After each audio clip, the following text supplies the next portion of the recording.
Welcome back again for the second part and last part of today's session. The performance from Brian and Angela Melitopoulos, who has now also joined us in the series Möglichkeitsraum, The Blast of the Possible, from Brian's 4 Pathways to Chaos. And we are very happy to have Angela Melitopoulos joining us, in a way giving this last part of the program a more artistic and also a more practical side to the whole theoretical debate that we had in the earlier part of the day. In a way, maybe testing, but also re-articulating the theories that we encountered earlier in another way that we hope to discuss then afterwards with Merijn, Oudenampsen, who has also joined us today, and Angela and Brian and all of you. I think we are already running a bit late, so we hope to stay on schedule now for the next segment, but it will take a bit longer, also with the discussion. But I hope you have not too tight schedules and can stay also for the discussion later on in the evening. So with that, I'm very happy to give the mic to you back.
Il a en lui un tremblement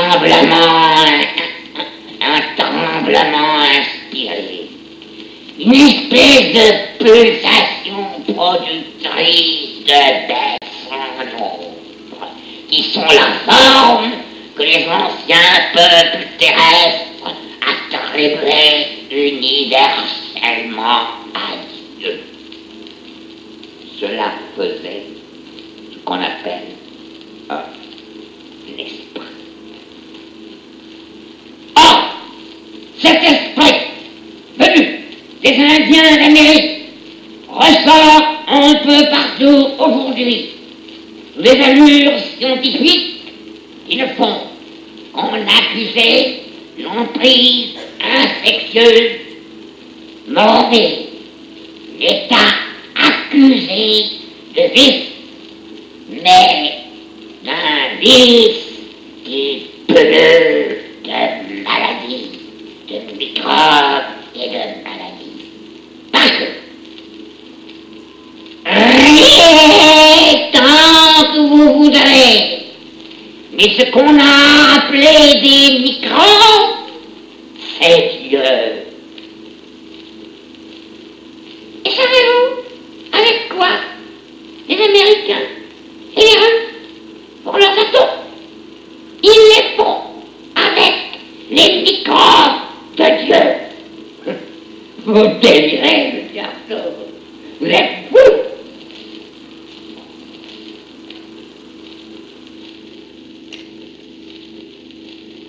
What would it mean for your body, for your very organs, to be captured in a machine system? And what kind of art would it take? Or what kind of revolt would it take to escape from that? Artaud's questions and the whole archive of the World War II era became a lot more real for me in 2004 when the American people re-elected George Bush and Dick Cheney, and I realized that the power that machine systems exert on human beings certainly transforms over time, but it never really goes away. It can even come back very suddenly in a form almost similar to what we had in the past. It's clear that the cinema machine can be a way to organize the collective perception and behavior of a society. Frank Capra, who was the director of the film Why We Fight, was able to edit an archive of images and bring forth a map of the world. He then gives the viewer a place in that map, a productive place. What began to concern me was the relation between the dream factory of cinema and production, the factory itself, or the relation between mental maps and modes of production. For Antonio Gramsci, assembly line production was a learning process whereby, as he says, the memory of the trade, reduced to simple gestures repeated at an intense rhythm, nestles in the muscular and nervous centers. As Gramsci saw it, the factory created a new nervous system. The film critic Jonathan Beller made this idea into an entire theory of cinema in a book called The Cinematic Mode of Production. As he writes, early cinematic montage extended the logic of the assembly line to the sensorium and brought the Industrial Revolution to the eye. It is only by tracing the trajectory of the capitalized image and the introjection of its logic into the sensorium that we may observe the full consequences of the dominant mode of production, assembly line capitalism, becoming the dominant mode of representation, cinema. Understood as a precursor to television, computing, email, and the World Wide Web, cinema can be seen as a part of an emerging cybernetic complex which functions as a technology for the capture and redirection of global labor's revolutionary social agency and potentiality. That's the end of that quote by Jonathan Beller. Now, Artaud created his radio performance in 1947. He could feel in advance the coming of NATO and the Marshall Plan to Europe, the coming of what Gramsci had already called Americanism and Fordism.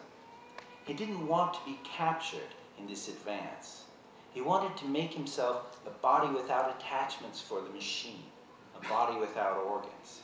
He wanted his madness to disorganize the machine system and to be done with what he called the judgment of God.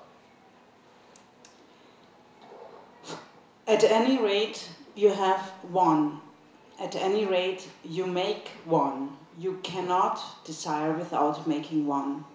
And it awaits you. It is an inevitable exercise or experimentation, already accomplished the moment you undertake it, unaccomplished as long as you do not. This is not reassuring because you can't botch it. Or it can be terrifying and lead you to your death. It is non-desire as well as desire. It is not at all a notion or a concept, but a practice, a set of practices. You never reach the body without organs. You can't reach it. You are forever attaining it. It is a limit.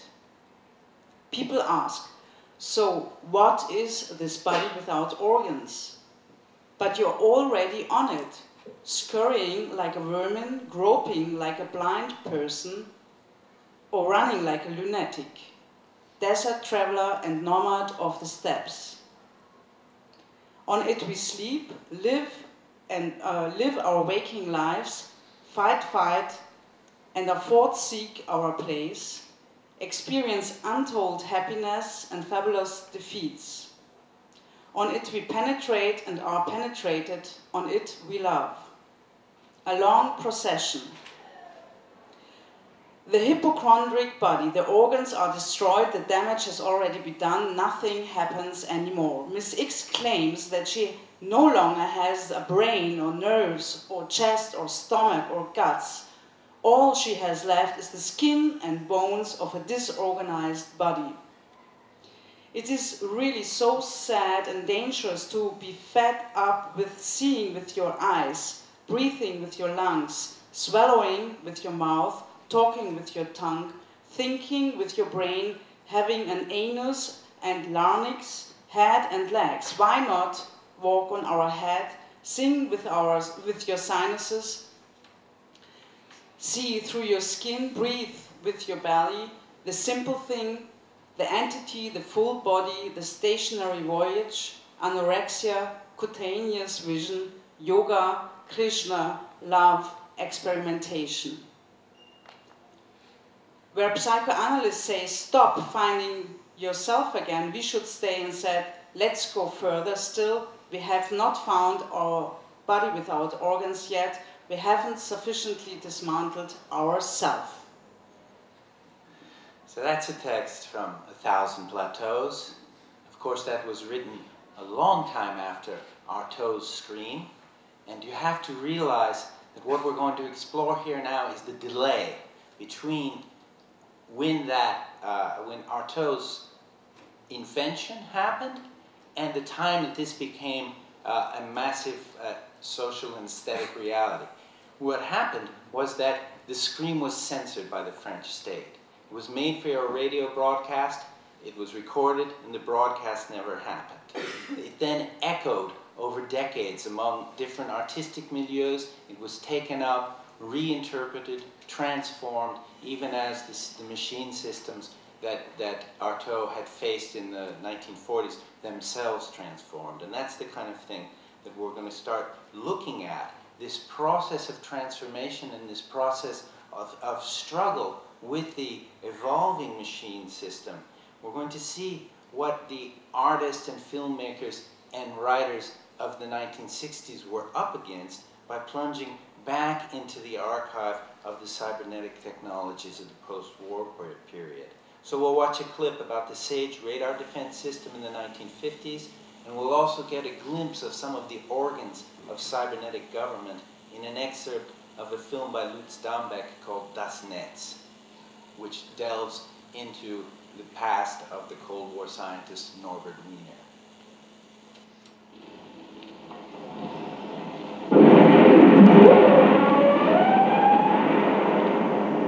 Protection comes high. sky high. Today, we must be on guard in the sky when it comes to protecting our resources. The national resources that are so precious to us.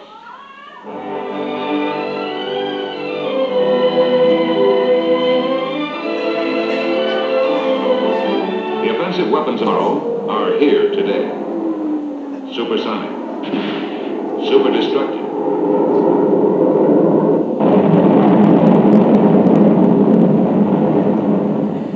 Seemingly unresistible.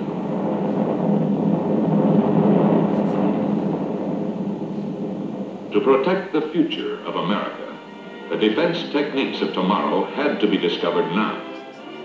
They were discovered in electronics.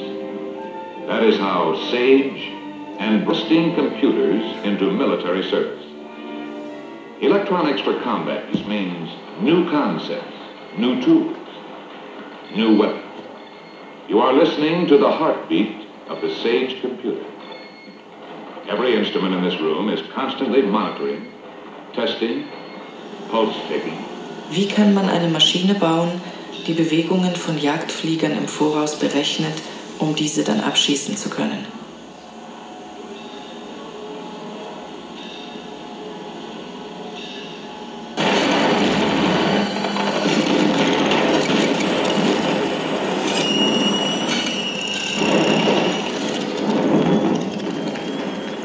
Wiener muss dabei das Wesen des technisierten Krieges berücksichtigen, wo Menschen, Schiffe und Flugzeuge auf dem Radarschirm nur mehr abstrakte weiße Punkte und Zeichen sind.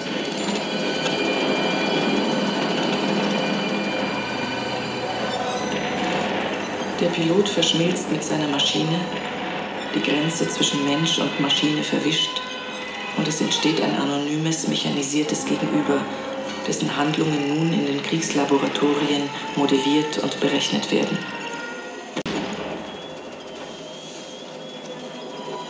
Obwohl Wieners Maschinen bis Kriegsende nicht einsetzbar sind, entwickelt er davon ausgehend das Modell einer neuen Wissenschaft, die als Kybernetik bekannt wird. Kybernetik beschäftigt sich mit der Frage, wie Nachrichtenübertragung in Maschinen und Lebewesen funktioniert.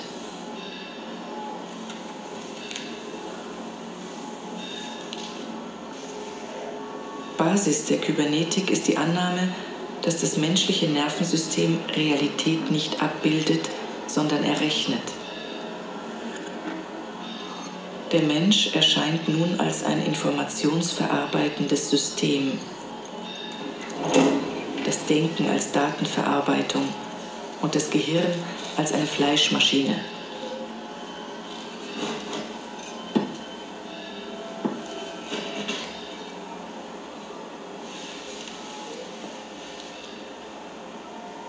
Das Gehirn ist nicht mehr der Ort, an dem sich auf geheimnisvolle Art und Weise das Ich und Identität durch Erinnerung und Bewusstsein bildet.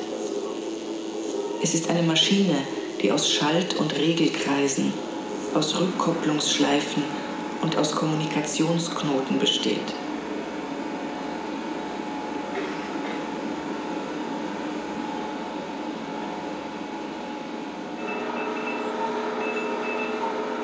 Eine Blackbox, in der in einem Kreislauf die Ursache Wirkung und die Wirkung Ursache ist.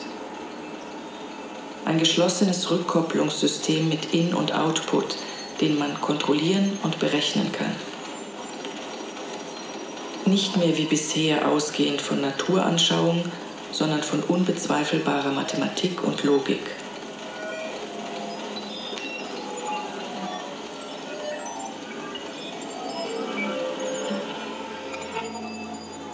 Wieners Zukunftsvision von einer kommenden kybernetischen Gesellschaft liefert nun für den neuen politisch-militärischen Status der USA als Supermacht die wissenschaftliche Legitimation.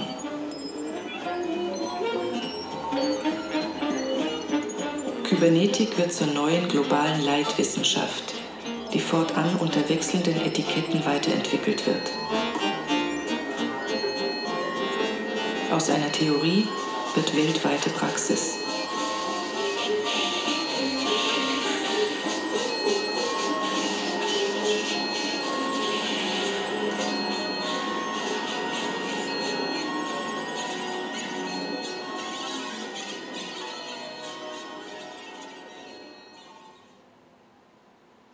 So the end of the story is great. The little girl is safe. She's protected by the SAGE system. But the question is, how is that militarized map of production going to get inside her dreams? American urbanist Louis Mumford wrote a book called Pentagon of Power, where he explained the mechanization of the world picture. What Artaud had called the judgment of God was literal for Mumford. He drew a direct line between the power complex of the Pyramid Age and the rocket architecture of the American state. What's most fascinating is his image of encapsulated man, a human being caught in a machinic skin at the tip of a rocket, a body projected to the apex of the Pentagon of Power. To flesh out this image of encapsulated man, Mumford quotes a case by the psychiatrist Bruno Bettelheim, the case of little Joey. And so I quote Mumford. He says, Dr. Bruno Bettelheim reports the behavior of a 9-year-old autistic patient, a boy called Joey, who conceived that he was run by machines. So controlling was this belief that Joey carried with him an elaborate life support system made up of radio tubes, light bulbs, and a breathing machine. At meals, he ran imaginary wires from a wall socket to himself, so his food could be digested. His bed was rigged up with batteries, a loudspeaker, and other improvised equipment to keep him alive while he slept. So you know, those radio tubes, those light bulbs, that loudspeaker, that electric cord, all that makes up a spacesuit, like Mumford says, but also a TV set. The little boy is dreaming that he's part of TV space, with a direct connection between industry and his organs. This is how the world map gets into your body, how it circulates in there. Feedback is built into TV programming through the Nielsen rating system. What's wrongly called Fordism is really Nielsenism, a cybernetic loop. And this is the kind of story that we can see when we watch the old TV of political debates. For instance, the debate that took place in Russia at the American National Exhibition between Nixon and Khrushchev, called the kitchen debate. It happens that at this debate, which was a kind of propaganda fair for American culture, Nixon came not only with his kitchen appliances, but also with a new kind of TV. And that new kind of TV would be displayed in addition to a Buckminster Fuller dome, in addition to an incredible projection by the Ames designers, you know, the Charles and Ray Ames. All sorts of things conceived to show the greatness of American technology and conceived to really bedazzle the Soviet public with their effects of light and of moving images. And what I find really extraordinary, though, is this meeting between Nixon and Khrushchev, which apparently will show up on the screen at some point. No?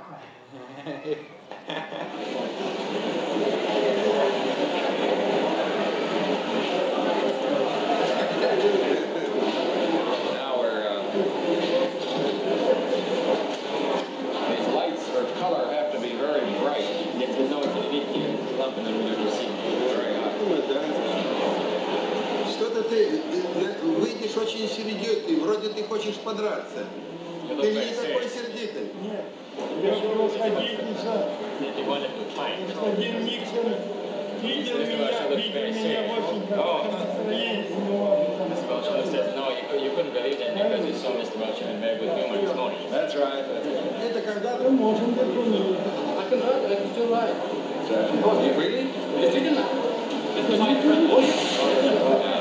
Скажите, пожалуйста, какое у вас пока общее впечатление выставки? Если говорить о впечатлении, сейчас видно, что строители не успели закончить строительные свои дела, и экспонаты еще, так сказать, не находятся на месте. А мы тогда скажем, вот возможности Америки, сколько она существует лет уже? 300? 300 лет? 150 лет независимости. Вот мы тогда скажем, что Америка 150 лет. Значит, существует вот ее уровень. Мы 42 года, еще не совершилось. Еще нам 7 лет, и мы будем на таком же уровне, как Америка. А в следующий пойдем дальше, вперед. Резервы остается, да? А? Что резервы остается? Но мы, когда вас обгоним на разъезде, мы вам приветствуем.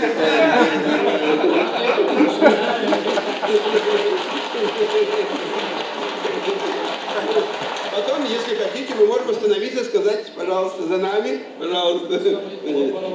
Вопрос социального устройства. Вы хотите при капитализме? Живите.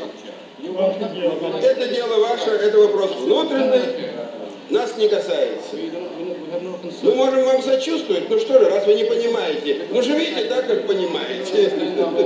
Mr. Vice President, from what you have seen of our exhibition, how do you think it is going to impress the people of the Soviet Union?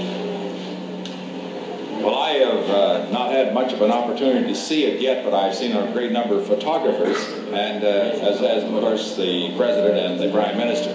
I think, though, that from what I have seen, that it's a very effective exhibit, and it's one that will cause a great deal of interest. As far as Mr. Khrushchev's comments just now, they are in the tradition we learned to expect from him, of speaking extemporaneously and frankly whenever he has an opportunity. And I'm glad that he did so on our color television at such a time as this.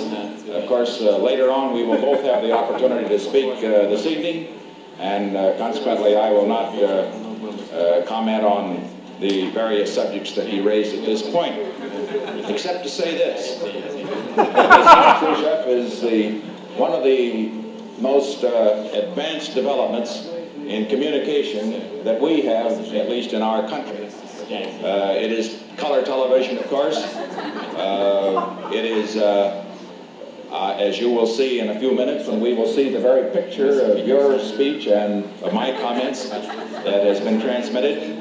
It's one of the best means of communication that has been developed. And I can only say that if this competition, which you have just described so effectively, in which you plan to outstrip us, and particularly in the production of consumer goods, if this competition is to do the best for both of our peoples and for people everywhere, there must be a free exchange of ideas. There are some instances where you may be ahead of us. For example, in the development of the thrust of your rockets for the investigation of outer space. There may be some instances, for example, color television, where we're ahead of you. But in order for both of us to benefit, you see, you never concede anything. Wait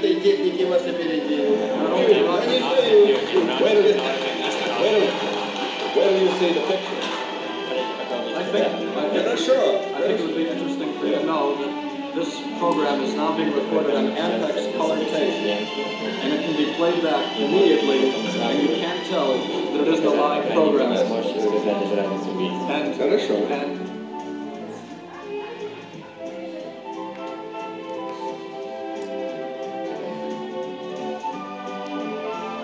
Mr. Nixon, what is the truth about our defenses? How strong should they be? Well, they must be strong enough to keep us out of war, powerful enough to make the communists in the Soviet Union and Red China understand that America will not tolerate being pushed around, that we can, if necessary, retaliate with such speed and devastation to make the risk too great for the communists to start a war any place in the world. We have this kind of strength now, and we are getting stronger every day. We must never let the communists think we are weak. This is both foolish and dangerous. And so I say, let's not tear America down. Let us speak up for America. Vote for Nixon and Lodge, November 8th. They understand what peace demands.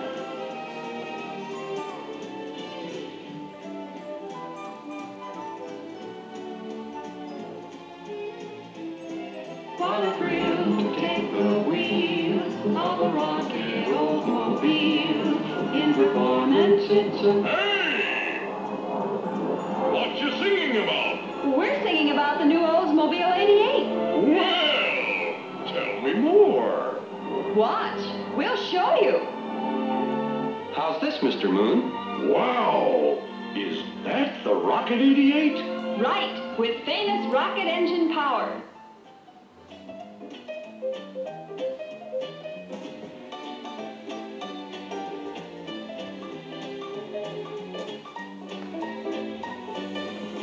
Hello, my name is John Kennedy. I live in one of the oldest cities in the United States, and I believe that these problems that our cities face really are one of the most important, if undiscussed, problems that now faces our great country. Most of our people live in cities. Many of those cities are old. The housing is old. The schools are crowded. The teachers are inadequately compensated. The streets are narrow.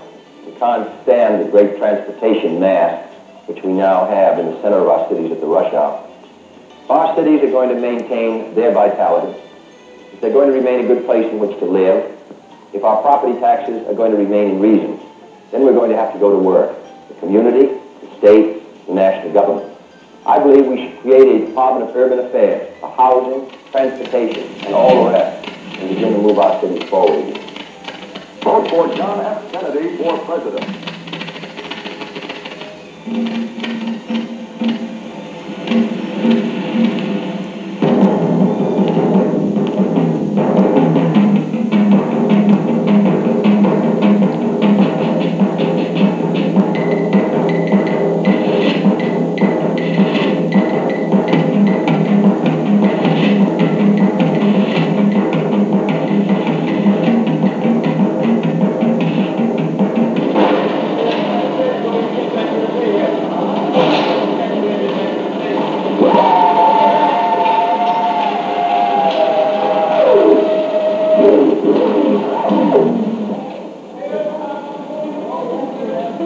This motherfucker's got to go to that goddamn job every single motherfucking day in his goddamn life.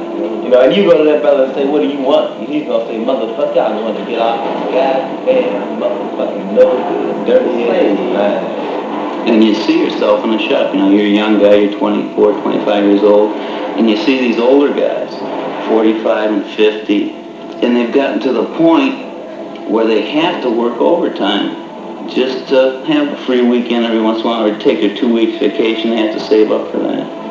You know, and you start to wonder yourself, what the hell is this all about?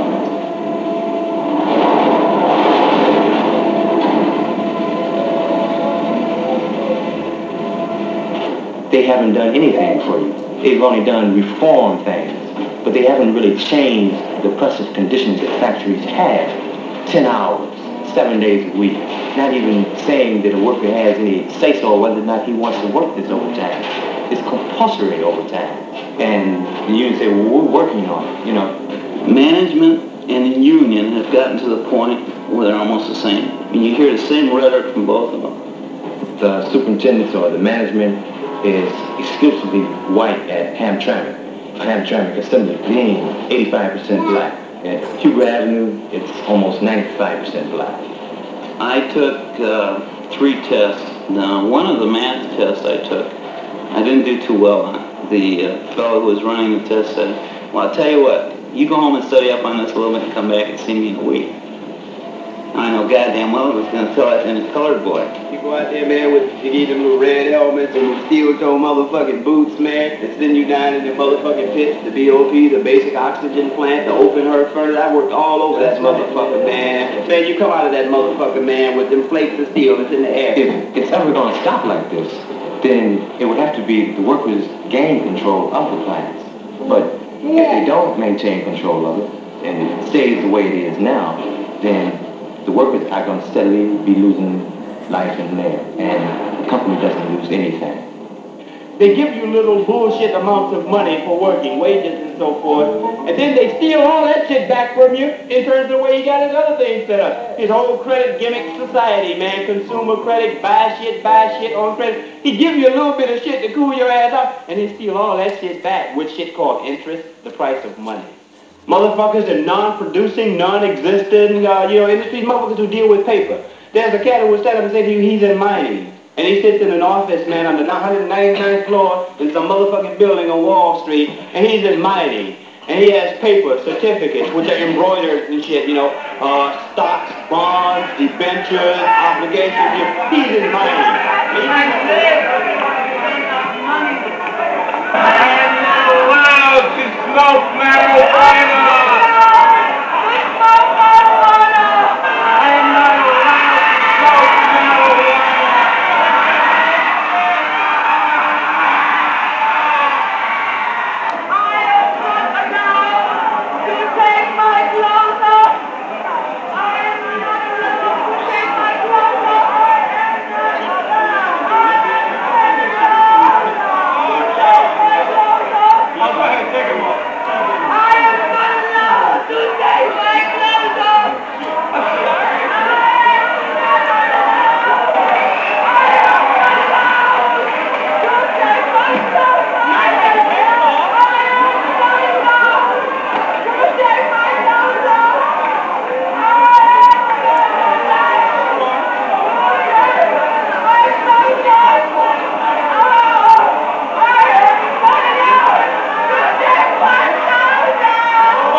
L'homme est malade parce qu'il est mal. Il faut se décider à le mettre à nu pour lui gratter cet animal pur qui le démange mortellement. Dieu, et avec Dieu, ses organes, oui, ses organes, tous ses organes, car suivez-moi, si vous le voulez. Il n'y a rien de difficile que organe. Lorsque vous aurez fait un corps sans organe, alors vous l'aurez délivré de tous les automatismes et rendu à sa véritable et immortelle liberté. Alors, vous lui réapprendrez à danser à l'envers, pendant le délire des balbuzettes, et cet envers sera son véritable endroit.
So you know it can begin. Another story can begin from that point. And that other story, for me, was missing.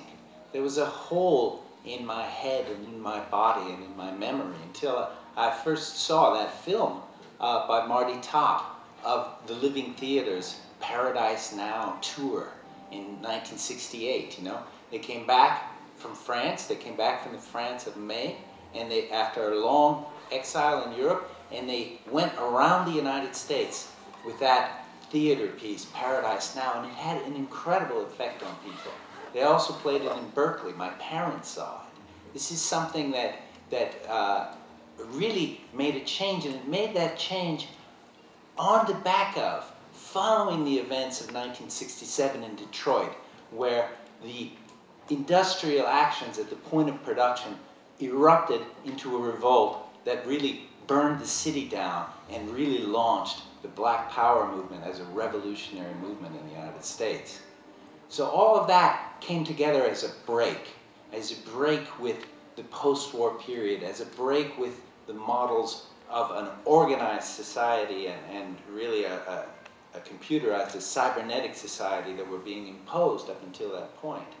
And I really think that what we've just seen in the sequence of images is a breakdown of this command and control sort of world, where people were conceived as the servo mechanisms of a mega machine.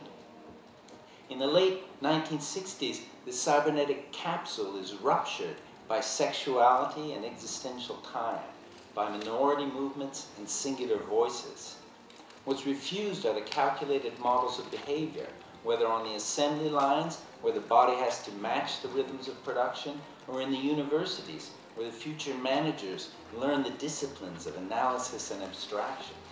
This performative revolt is accompanied by an appropriation of the tools of representation. The desire of the body without organs comes to transform the machines of vision. What emerges is not another cinema, not a revolutionary dream factory, but instead something unexpected, an intimate, artistic use of handheld video. The sensorium and the modes of human understanding become malleable patterns in magnetic tape. Now, Gramsci saw this transformation as being inherent in the human dynamics of the assembly line. Once the process of adaptation to the line has been completed, he wrote, what really happens is that the brain of the worker, far from being mummified, reaches a state of complete freedom. The only thing that is completely mechanized is the physical gesture. One can walk without having to think about all the movements needed in order to move all the parts of the body in perfect synchronization. One walks automatically and at the same time thinks about whatever one chooses. In a similar way, right after this moment of revolt in the late 60s, early 70s, a new generation of recording devices with all their automatic functions would allow people to cut the tubes and the wires, to gain a distance from the state and the corporations. Seizing the miniaturized machines of representation and bringing them into intimate contact with singular bodies was a way that artists found to make the virtual freedoms of industrial society actually real. In the experimental video of the 70s, subjective models and relational maps are created through performing, recording, and editing. These maps are no longer imposed on people in the command and control way, but they are exchanged. It's fascinating to see how they are transformed dialogically through intensive conversations.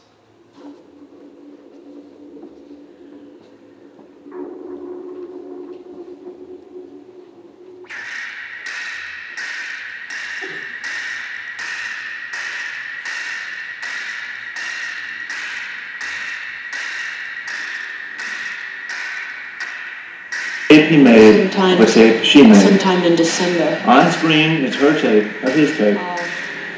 His tape is the last image in the background, which she rephotographed with other faces. This tape is of that. His tape was raw material. This tape on screen is raw material. Rephotographing his tape made it her work. Or commenting on it made it her work. Or both. She is heard but never seen. Nothing here has been rephotographed. Can it then be raw material? She suggested a dialogue. He was to make a tape, and she was to answer it, and he was to answer that. He made a tape which she used in her answer. She made an answering tape. He didn't rephotograph anything. In future, this tape may be raw material once again. This is the tape he made. He made it for her as much as one can make anything for another. This is the tape she used as raw material. This is the 7th such tape they have made in this way. It contains parts of all the others. The first tape was made with voices in front of the screen. She was not in the studio at the time it was made. Many things have been edited out.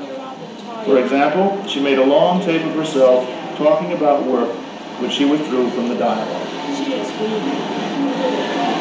Yeah, okay, but don't forget, you're marrying me, so I don't want you to tell him that you love me. You're just talking to me, remember that. I'm talking to him.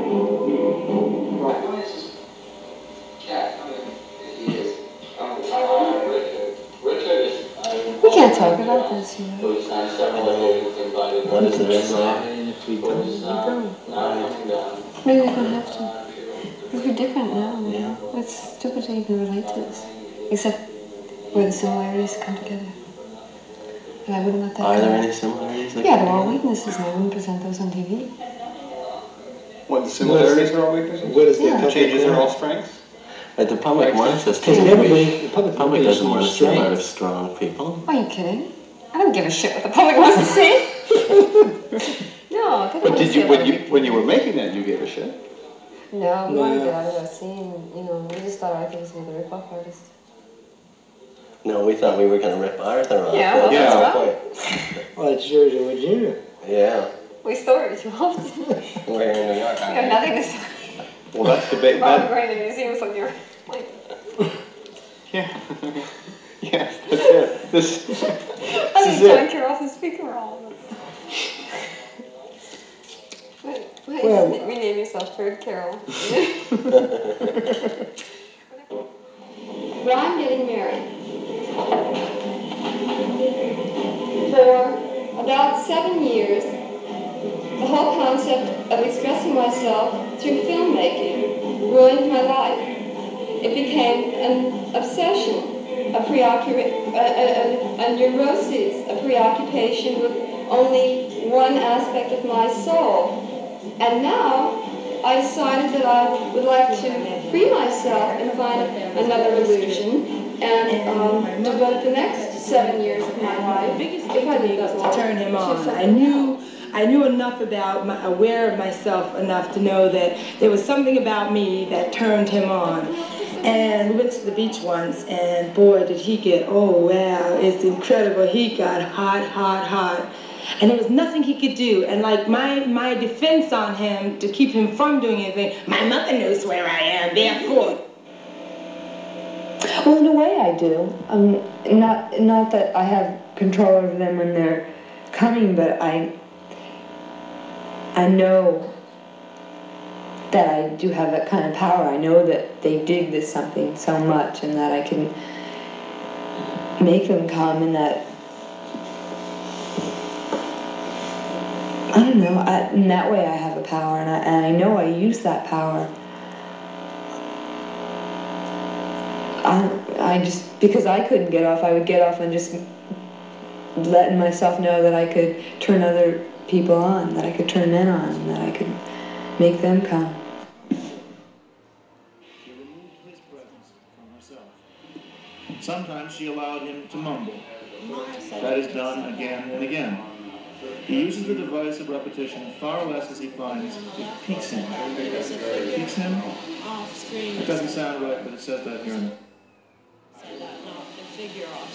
On one of the tapes, she removed his presence from herself by converting his image into an icon. Here, for example, her voice asserts her presence while removing her emotionally from the scene. On one of the tapes, the fifth, he suppressed her image but allowed her to mumble, thereby removing her emotionally from his presence. The technique recalls Uccello's Route San Romano. That will become especially apparent in an excerpt from the third tape, where she uses freeze frame to stop the action of crowd scenes.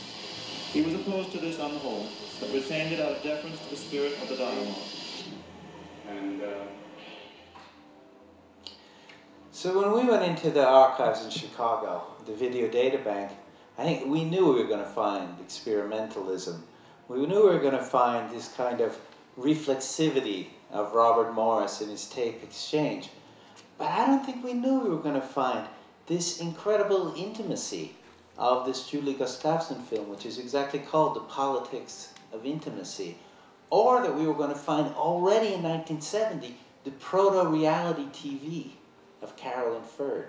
And I think that's a thing that really got me interested. A much more complex, much more sort of difficult situation than what I sort of projected on it out of theory, you know? And I'm curious about how that moves through time, you know, how archives move through time. You're an experimental video maker. This is, in a way, the distant background, or maybe it was a hole for you, a missing memory in your own practice. What do those images from the 70s do to you now, or when you first encountered them back in maybe the late 80s or early 90s, whenever it was that you started to have access to that kind of thing? Hello.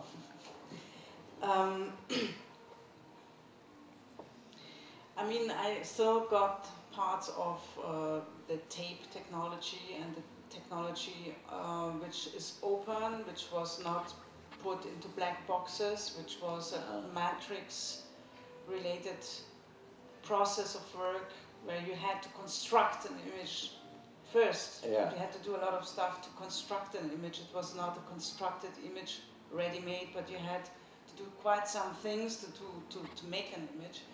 And it's still related to this cabling processes, so it is very close to the understanding of flow, and the video image as a fluid image, as a composite of flux, was known to me from the practice from when I started, and that is practically the part of technology which was discovered in the 70s when we had this views on this television experimentations and so on. So I think for me it was a very strong confirmation on what it meant, the fluidification of signification, in a sense. The fluidification of signification, which came through the fluxus in the 60s, in the beginning of the 60s, but also through the invention of the whole synthesizers, video synthesizers, and the way how the images were basically transformable in the way that you could, put magnets into the TVs and then make waves and colors, and it is like you had to construct all these different color waves together to get an image. It was really hard to find the cue to get the thing together, in a sense, right? So this is not only from that of what is the image, which means that it's another possibility of fluidification of the subject, of signification and so on. But it's of course also the take on time, the recording of time, the possibility to record time without having the ends of rolls and stuff like that, which still played a role also in the moment when I started to make video. I mean, the kind of shift to what kind of part of life you can film, record parts of life, and what kind of what life you're going to film. It was still very strong subject in the video art productions and so on. So I was feeling through our visit in the archive, the materiality of the archive in terms of its temporality and fluidification of the subject. And of course, in our discussion, this meant quite a lot, since the whole take on subjectivity and the production of subjectivity, which is basically theoretically underlined through the idea of waves and flux and temporality. Well, it was there. So it was there in kind of a complete kind of like a wave that surges up from the past and hits you in the face. Right? I mean, that's why I felt it. I was certainly more ignorant of that past than you, but. In that moment, I mean, this whole work that we did together last year was done in a series of lectures that looks on different types of archives and different types of materialities in the archives, film archives. This was video archives, but then also with you, we had a quite a trip through different kind of also activist archives and internet archives, and what the materiality of the archive meant, in a sense, in terms of how you kind of deal with it, was quite important in this work, in a sense. And for example, when I did the other session, which was about feminist films, 60mm films and feminist movements, where the archive of the Berlin Arsenal was kind of narrated through the events of 3 film festivals, women film festivals. It was also very interesting that the whole subject of the materiality of the archive came out in the construction of feminism and the subject of feminism, because through the cinema events and through the screenings in the 70s of these festivals, which kind of were internationally taking off, but then the meetings were these festivals, it was clear that this kind of moment was the production of a view to the condition of the women at that time that were, put into films like these newsreel films that similar to the one we saw. Finally, we got the news. There were newsreel films in the 60s and the end of 60s in the States, or other feminist films. They could see something which is, I think, a very strong point also in the discussion on subjectivity, and which was the splitted subject, the splitted condition of the subject.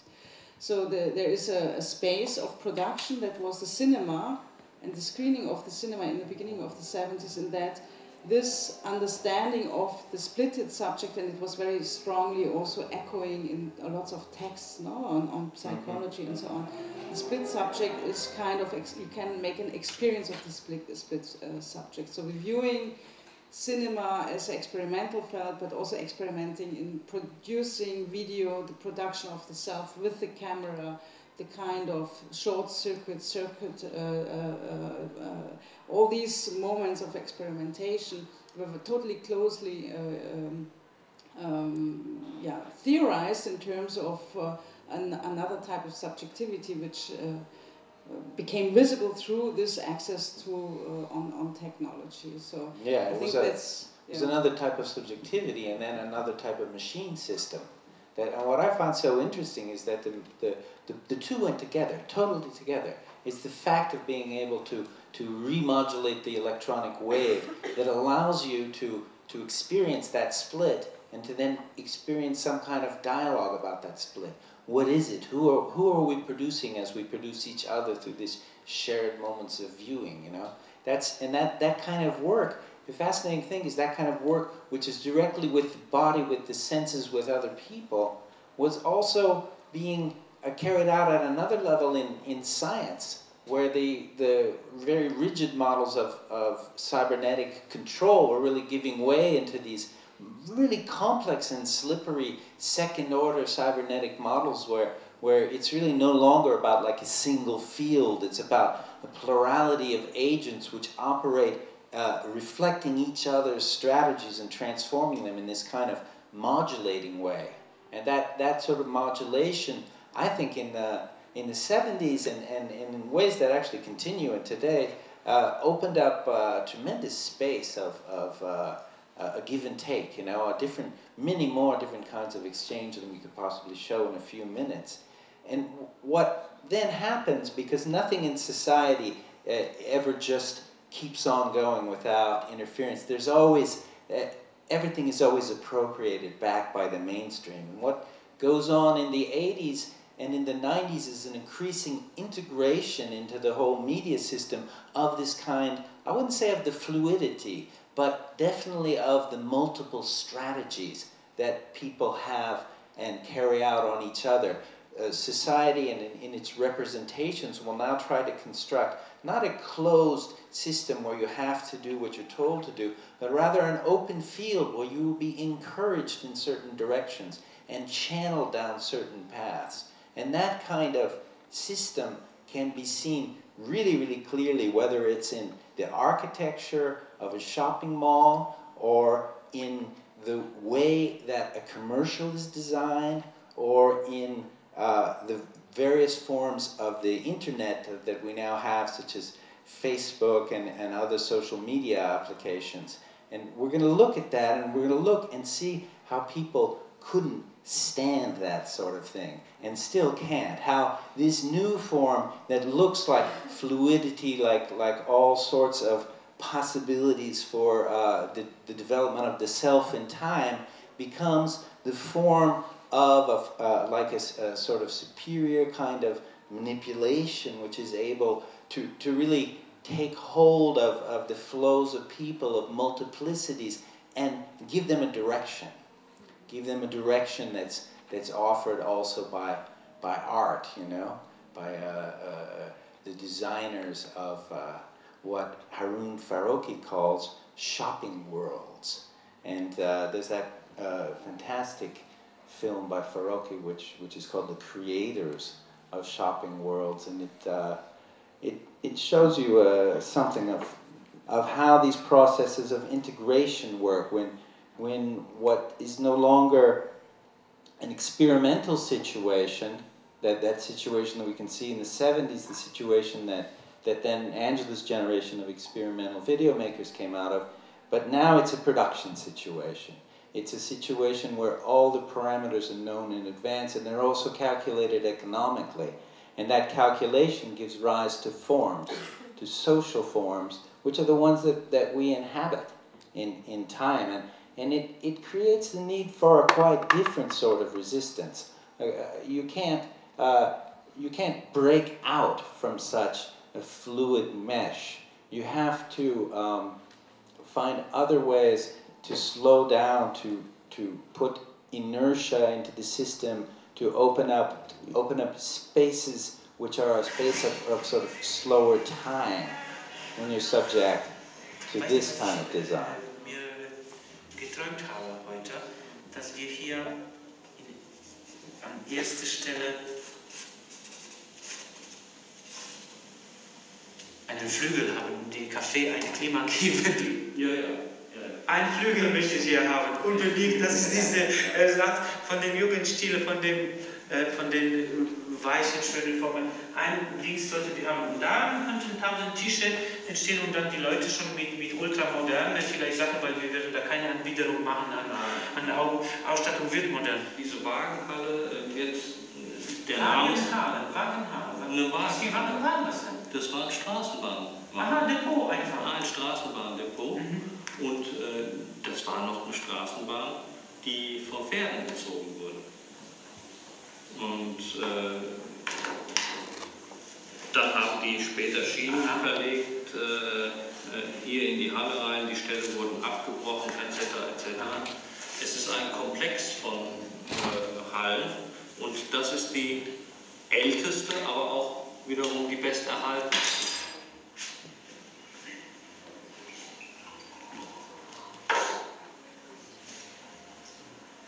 Das ist wichtig, dass diese Halle ihre Würde behält und nicht überlagert wird durch das neue.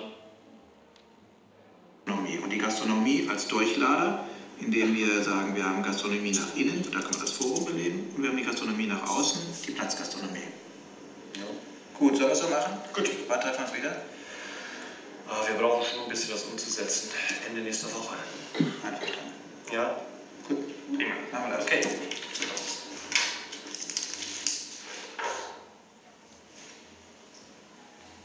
Ich würde gerne am Mittwoch solche Highlights mitnehmen und dann...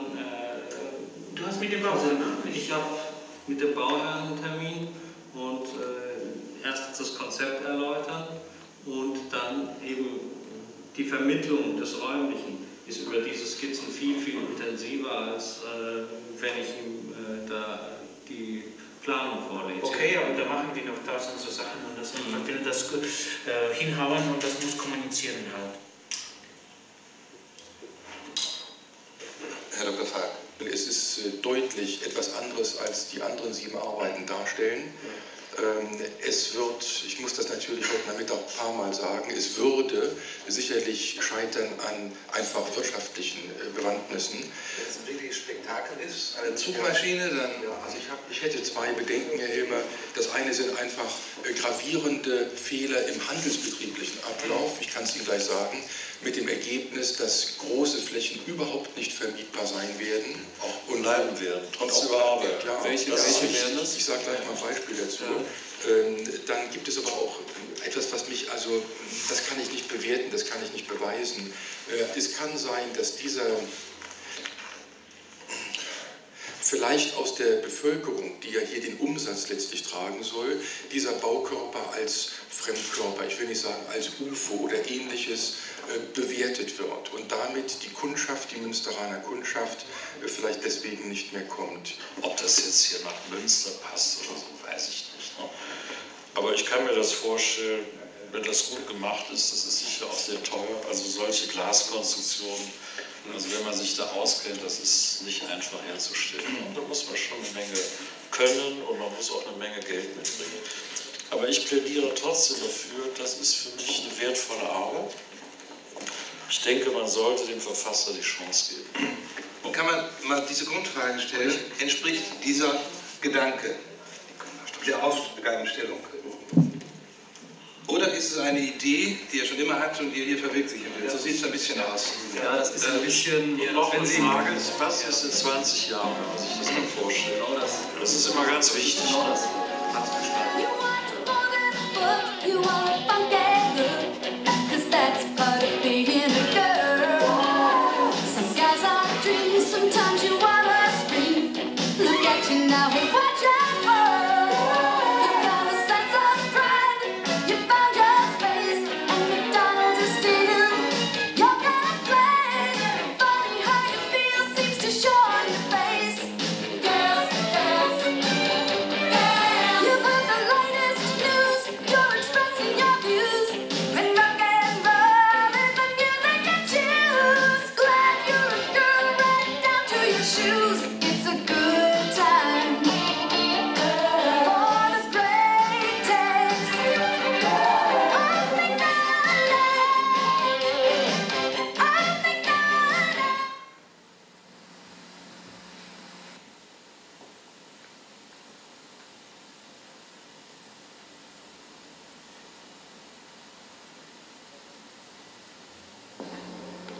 Production notes sent from advertising agency to production company prior to filming of television commercial.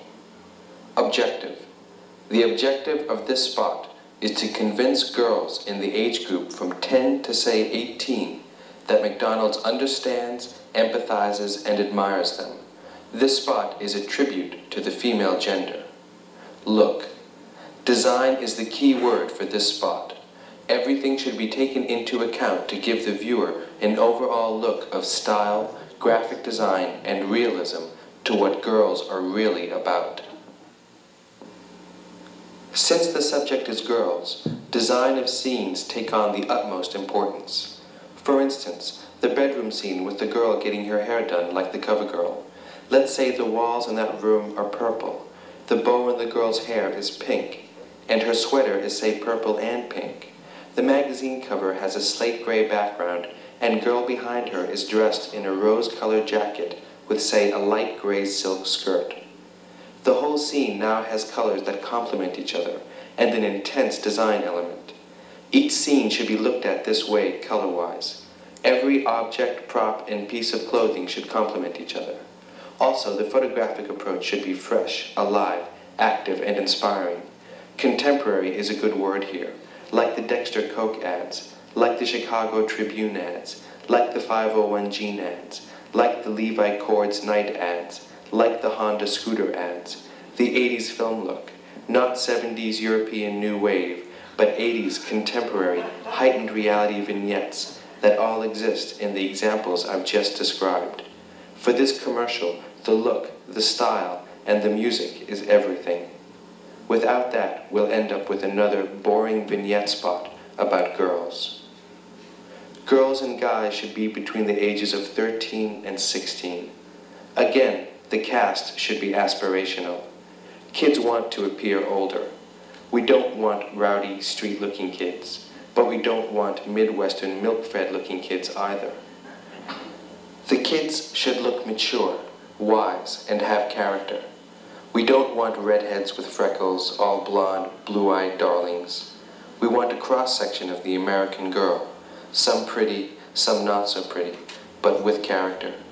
We want to portray the world the way it is, so we have to cover the ethnic requirements, some blacks, some Latins. This is not your typical McDonald's commercial.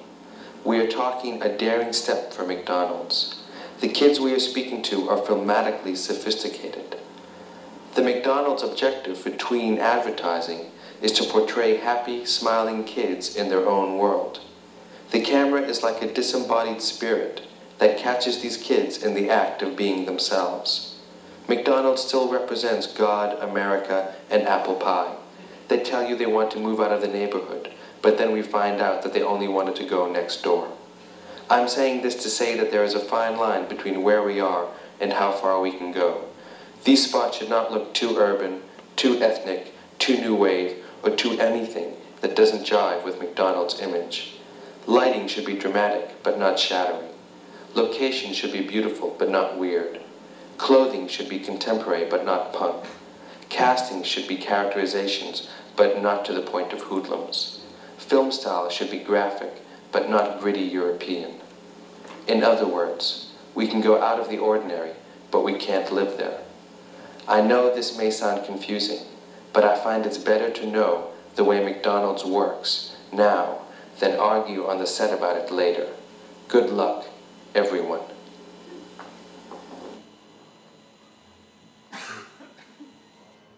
Hi, I spoke to my attorney, and he told me that your reasons for refusing my lease are not legal. So I was advised to pay you the check at the old rent. Okay? So here, why don't you take this? I'm not going to take it. What are you doing? Taking a picture of me? Yeah, For what? because I need a witness. You need a witness? You admit the fact that you accuse me of not living in If the you don't get apartment? the hell out of here with that thing, I'll break it for you. Get away from me! Get out of here!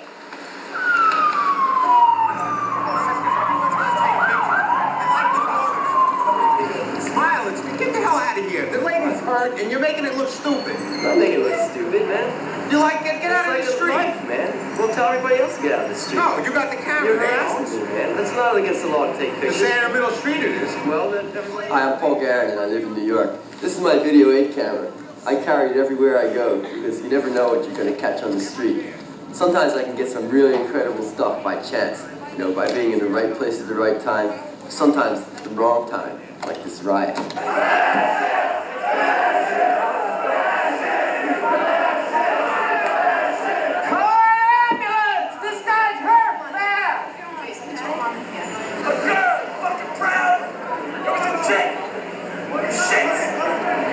This big riot broke out in Tompkins Square last summer, and I ran over with my Video 8 to catch some of the action on tape. I never imagined that anything was going to happen, you know. I climbed on top of this van, and I was taping the cops beating up everybody.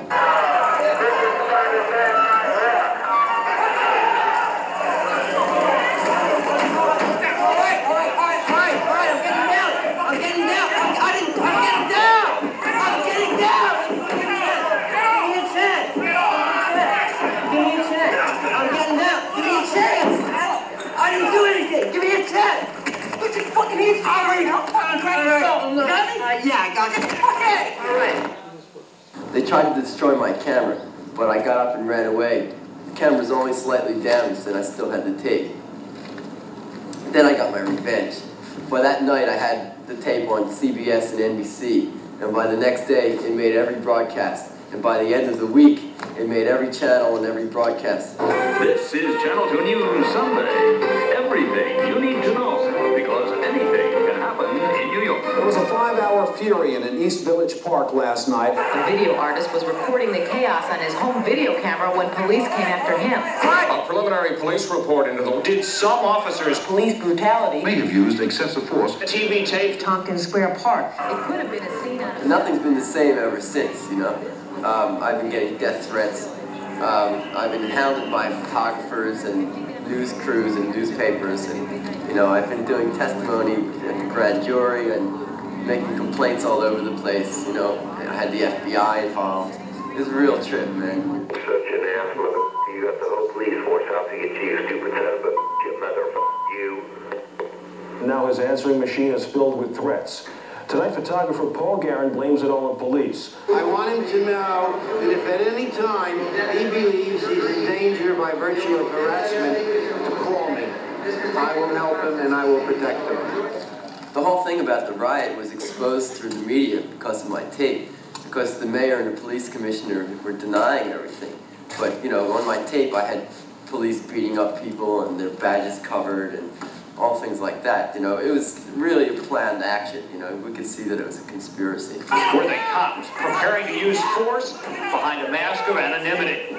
Pictures taken by fashion photographer Paul Garrett appear to show USA 911. After the tone, please enter your country code, followed by the pound sign. Thank you. Your country qualifies as genuinely third world, with plenty of swarthy-skinned peasants who need someone to look up to. Congratulations! Your request for United States assistance is assured. If you would like us to occupy your land and stave off all attacks both beyond and within your borders, press 1. If you would like us to arrest your dictator, press 2. If you would like our secret police to stage a coup d'etat, press 3. If you would like a UN resolution in your behalf, press 4. If you need special assistance, press 0.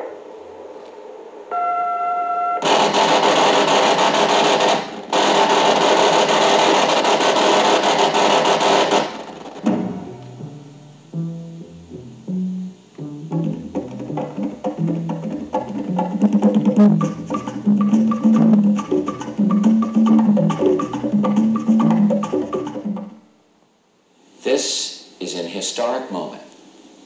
We have El proceso de globalización económica trata de eliminar a la mayor parte de la gente que no es productiva, los grupos llamados minoritarios, que a la hora de hacer las sumas y las restas resulta que son la mayoría de la población en el mundo.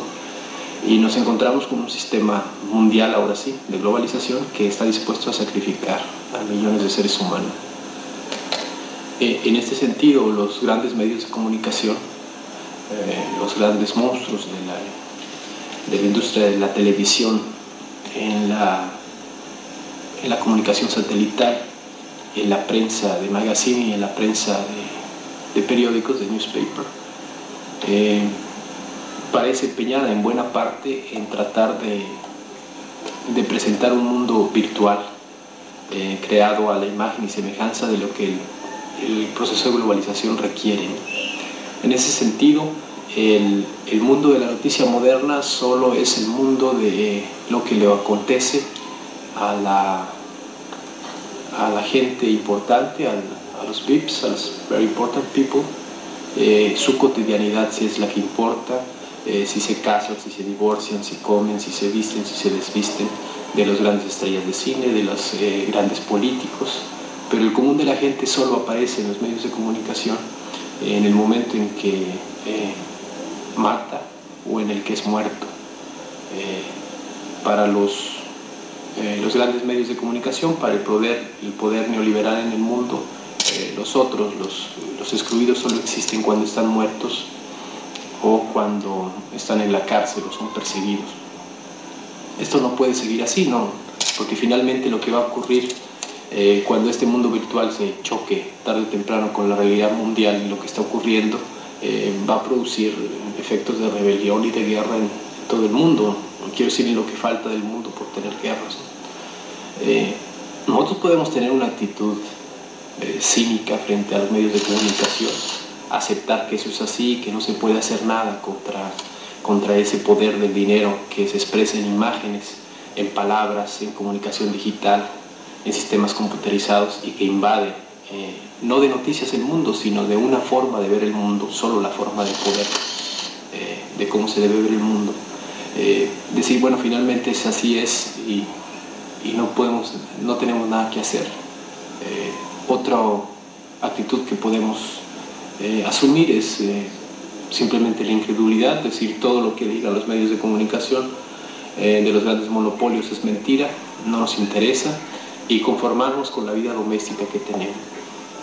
Hay una tercera opción que no es ni el conformismo ni el escepticismo o la desconfianza, que es tratar de construir otra forma de dar a conocer al mundo lo que ocurre en sus diferentes partes, de interesarse desde un punto de vista crítico y apegado a la verdad de lo que ocurre con la gente que habita el mundo, pues en todas partes, ¿no? En ese sentido, el trabajo que han logrado hacer los medios independientes en todas las historias de luchas sociales que hay en el mundo, pero sobre todo en Norteamérica, es decir, en Canadá, en Estados Unidos y en México, los medios de comunicación independientes han logrado abrir espacios, incluso dentro de los medios de comunicación masiva, dentro de los monopolios, que obligan a esos monopolios a tratar de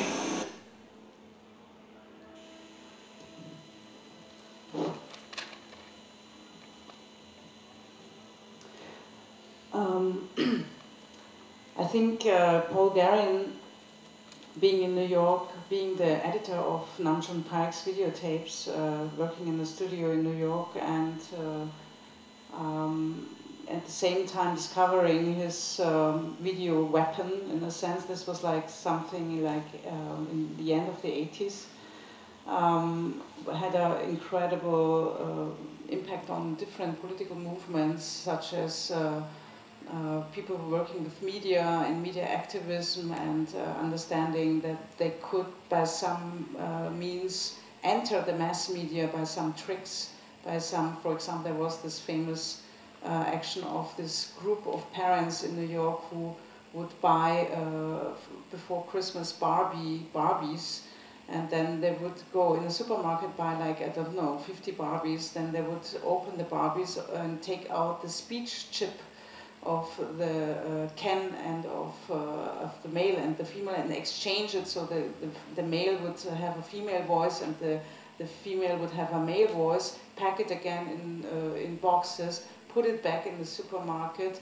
and people bought it then for Christmas. Then the media discovered it, the mass media discovered it, reported about this strange puppets that have like chips which inverted male and female voices. It came until the news, the local news and even the regional news, and you saw a news speaker herself looking like a Barbie puppet, talking about the Barbie puppet that had a male voice. So this kind of media activist actions in that time were really funny. Also the way of using anonymity, for example, hiding your face in the moment of becoming public, and of course then Deep Dish TV with the understanding of renting satellite time. Like the excerpt you saw is actually a very important tape that was made in '91, where during the first Gulf War, where this Deep Dish TV was the only American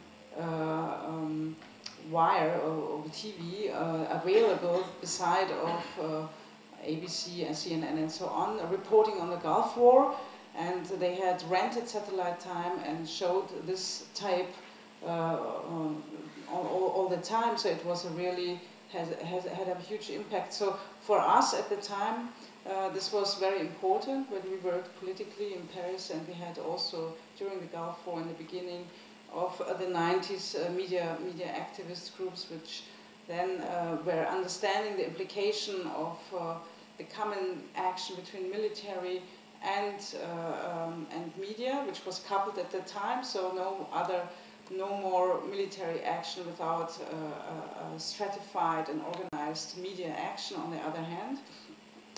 And I think it was a very strong moment, the first Gulf War, like '91, where this display of how this functions, on the one hand, the display of a military army, and on the other hand, its complete coverage through the media and how it was coupled. I mean, I remember we've been in Paris, and all Paris was totally frozen, like all the intellectuals, all the artists, all the people working in the media were frozen by the incredible, because France was part of the war, it was an allied of the war, but this incredible event that happened on TV, and that France was part of it, and of course these people were not, never, could believe that this would happen. So everybody was like frozen, really frozen in this moment.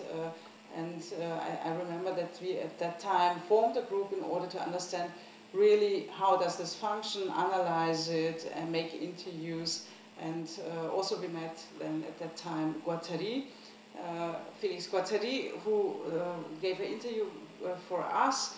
In that, of course, he was talking again about the agency which is produced through the TV spectator and the whole subject of agency in subjectivity building, and that his sentence at the time was, yeah, okay, we also have the people have also the media that they qu'ils méritent, they deserve, exactly. Yes, okay. So yeah. So, and as I understand, you at Maurizio Lazzarato and others made interviews, made research, and then strapped TVs onto your backs and walked in the demonstrations, yeah? Canal déchaîné, right? So you got, gender bender Barbies, handheld news cameras, activist video through satellite systems, a sort of explosion of things, which also allows somebody like Subcomandante Marcos to speak out of the Lacandon jungle and to speak into activist media conference in New York and subsequently in Amsterdam and so on and so on. These sorts of things, I think, are all a reaction to what's unbearable when somebody like Jason Simon finds on the street, actually in the garbage can of the building where his friend was working, those production notes, and shows exactly how identity is produced, how it's put on stage, how it's made to multiply into variations that are controlled, so you can go there, but you can't live there. At least as media activists, we wanted to go there, to live there, and to send something out. And I think that in that sense, the 90s, the media activism of the 90s was kind of it was a foreshadowing. Because now, the media activism of the 90s took place during an economic boom. Now we're entering into another phase, what's going to be a quite different phase. And I think that we have some tools for this phase now. But I think we have the tools, but the question is, beyond those tools and beyond those techniques, what do you need to resist? It seems to me two things. On the one hand, you need a community in the present. I don't think you can trust anymore in the public sphere, the institutions. You need to create communities, communities that can also communicate with each other. But on the other hand, something quite important that we can produce as artists, as thinkers, as media activists, is an archive that you can unfold experimentally, so that in the very process of finding out what the community has been, you also create what it's becoming. And I think that is the thing that this first investigation and collaboration between Angela and I, that's what we're looking towards. We're looking towards the ability to take and transform ourselves by transforming the archives that we live with in any case and that are informing our lives. So that was our presentation for today.